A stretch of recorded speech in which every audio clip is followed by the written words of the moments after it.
भाई जो पहली बार दारू पीते हुए पकड़ाया तो उसको कुछ फाइन कर दिया जाएगा, लेकिन उस समय का जो एक्ट बना, संशोधन किया गया, अब वो इफेक्टिव नहीं हुआ। इसीलिए इस पर विचार किया गया कि भाई हम लोग और इफेक्टिव करेंगे। सही मायने में अगर पहली बार कोई शराबी, नहीं अनेकों बार पीने वाले की बात नहीं, पहली बार पीने वाले का, तो अगर ऐसा नहीं हो कि ज्यादातर वही हो। अब गाड़ियां पकड़ाती हैं, अब वो भी पड़ा रहता है, बिकने में दिक्कत, बहुत सारा दिक्कत होती है, तो उन सब चीजों का संशोधन किया जा रहा है ताकि सही मायने में जो गलत काम करने वाले हैं उन पर जो केस होता है उन पर तेजी से हो जाए। अब पहले ही से तय हो गया था 74 इसके लिए कोर्ट करने का, वो भी अब शुरू हो गया, पहले ही से तय था और वो अब 74 का काम भी शुरू हो गया। तो कहने का मतलब कि अब ये सारा काम किया जा रहा है और इसी बीच में विभाग ने एक एक चीज का जो आकलन और अध्ययन किया उसको देखते हुए कि जैसे हम लोग इसके लिए अभियान चला रहे हैं ताकि अधिक से अधिक लोग इसके प्रति सहमत होते चले जा रहे हैं, लेकिन कुछ आदमी तो गड़बड़ करेगा, तो उसके लिए तो सतर्क रहना ही है।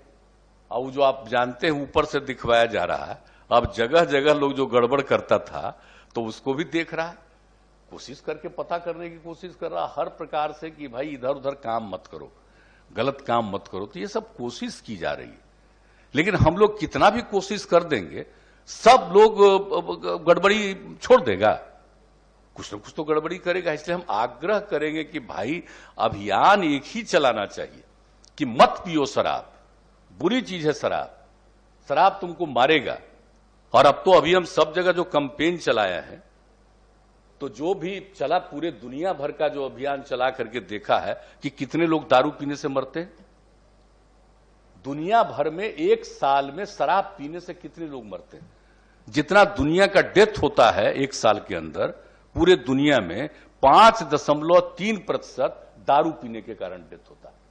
तो एक एक चीज है, हर चीज को हम लोग प्रचारित कर रहे हैं। बापू ने क्या कहा था, जिन्होंने देश को आजाद दिलवाया, अब उनकी बात भी तो कुछ सुनेगा ना, लेकिन कुछ अपने को काबिल समझता है, अपने को योग्य समझता है, उससे बढ़कर के कोई अयोग्य है ही नहीं, काबिल तो हो ही नहीं सकता है जो राष्ट्रपिता बापू की बात को नहीं सुनता।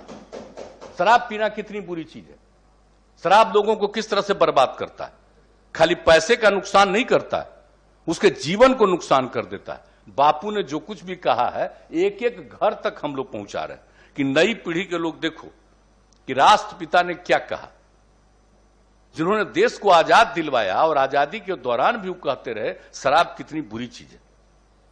इसलिए वो भी हम लोग सबको कर रहे हैं। और इंटरनेशनल जो कुछ भी किया गया, जो भी उसका सर्वे का रिपोर्ट आ गया, उसके बारे में भी हम लोग कर रहे हैं। तो एक एक चीज के बारे में हम लोग कह रहे हैं। हम तो यही आग्रह करेंगे कि सब लोगों को समझाइए, कोशिश करिए। लेकिन ये बात तो सही है कि कितना भी हम लोग ट्राई करेंगे, आप भी ट्राई करेंगे, कुछ ना कुछ तो गड़बड़ करेगा। अब आप जो बोल रहे हैं पुलिस वाली बात सही है, अभी हम हाल ही में घूम रहे हैं तो महिलाएं सब बोल रही है कि ये पुलिस वाला वहां ये गड़बड़ करता, हम लोग शिकायत नहीं करते, सबको बताया जा रहा है। कोई भी है, आप जरा देख लीजिए कि जितना भी कोई भी कानून आप बनाते हैं, लेकिन सब पर कोई नियम ठीक से करता है। अभी इधर उधर से धंधा करता है। हम लोग बजट बनाते हैं निर्माण के लिए, और निर्माण करने का जिसको जिम्मेवारी रहता है उसमें कुछ धंधा करके पैसा नहीं कमाता है, तो क्या कीजिएगा।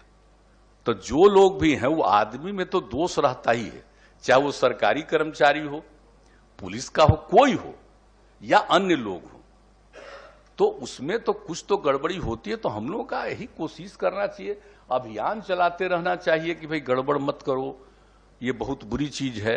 और जो लोग भी गड़बड़ करते हैं उनको तेजी से उन पर कार्रवाई हो, उनको सजा मिले, सब कुछ हो। तो इसी के लिए तो किया जा रहा है। अब आप सोच लीजिए कि जहरीला शराब बनाने वाले का हो गया ना, आजीवन ही नहीं, उसको तो इस पर भी ना सजा हो गई कोर्ट से, हाँ, फांसी की भी सजा हुई।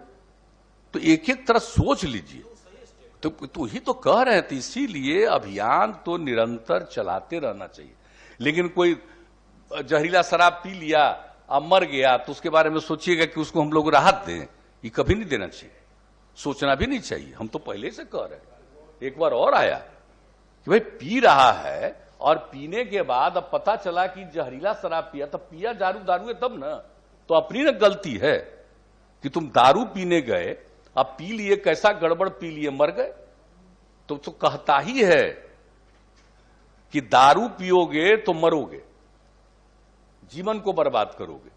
तो इसीलिए इन सब चीजों के बारे में कहना चाहिए। लेकिन भाई कुछ तो काबिल लोग अपने को समझते हैं, वो मान करके चलते हैं कि ये है। और बिहार में जो हो रहा है, अब जरा जान लीजिए कितने राज्यों से इस बिहार में जब से हम लोगों ने शराबबंदी लागू किया, कितनी टीम आई है देखने के लिए, और जा करके हर जगह अपने अपने तरफ से कहा है कि वहां पर बहुत अच्छे ढंग से ये लागू किया गया। तो किया जा रहा, आप देखिए, शराबबंदी तो लागू करना चाहिए। अगर लोगों को पता है कि देश आजाद हुआ और राष्ट्रपिता की भावना, बापू की भावना को भी कोई नहीं मानता है, तो हम तो मानते ही नहीं है कि वो हिंदुस्तानी है, वो भारतीय तो है ही नहीं, और वो काबिल तो है ही नहीं, वो महाअयोग्य है, महापापी है। जो राष्ट्रपिता बापू की बात को भी नहीं सुनता है, अब समझता है, तो उसका क्या मतलब है? इसलिए इस बात को देखना चाहिए, जरा सा इस सब प्रचार करना चाहिए। बापू की बात, दुनिया भर में दारू का कितना बुरा असर है, इन सब चीजों को लोगों को बता करके धीरे धीरे बताना चाहिए कि हो जाए। और धीरे धीरे तो अन्य राज्यों को भी देखना चाहिए। अब हो रहा है कि कुछ आमदनी हो जाता है दारू बनाने में, और उसी के चलते नहीं कर रहा है। अरे भाई कोई आमदनी है, हम लोगों को तो जैसे देखिए कुछ नहीं होता था, हम लोग उसमें टाइटिंग किए थे, सब कुछ किए थे, तब 5,000 करोड़ पर पहुंच गए थे, लेकिन हमने छोड़ दिया, हमने तत्काल उसको खत्म किया। तो सवाल इसका है कि अगर कोई भी राज्य बंद करेगा तो वो चीज बंद हो जाएगा, लेकिन फायदा कितना होगा? इस शराबबंदी के चलते आप देख रहे हैं अब कितना सब्जी की बिक्री है। आप जरा कल्पना कर लीजिए, तरकारी पहले बिकता था, इतना सब्जी का उत्पादन होता था, एक से एक चीज देखिए ना कि जो पैसा जो दुरुपयोग करता था, शराब पीने में पैसा बर्बाद करता था, अगर वो पैसा बर्बाद नहीं करेगा और यही सब काम में लगाएगा तो देख लीजिए उसके घर में कितना अच्छा अब भोजन हो रहा। जरा महिलाओं से पूछिए, हम तो खुद ही जब 16 में लागू किए घूम रहे थे, तो एक महिला का तो हम भाषण सुने, हम कभी जीवन में भूल नहीं सकते। उसने तो ये कहा कि मेरे पति शराब पीते थे, सरकारी नौकरी में था, शराब पी करके घर लौट करके आते थे, झगड़ा करते थे, और घर में न बच्चों को पढ़ने के लिए पैसा रहता था, न घर में खाना बनाने के लिए ठीक से पैसा रहता था। लेकिन जब से शराबबंदी लागू हो गया तो मेरे पति ने शराब पीना बंद कर दिया।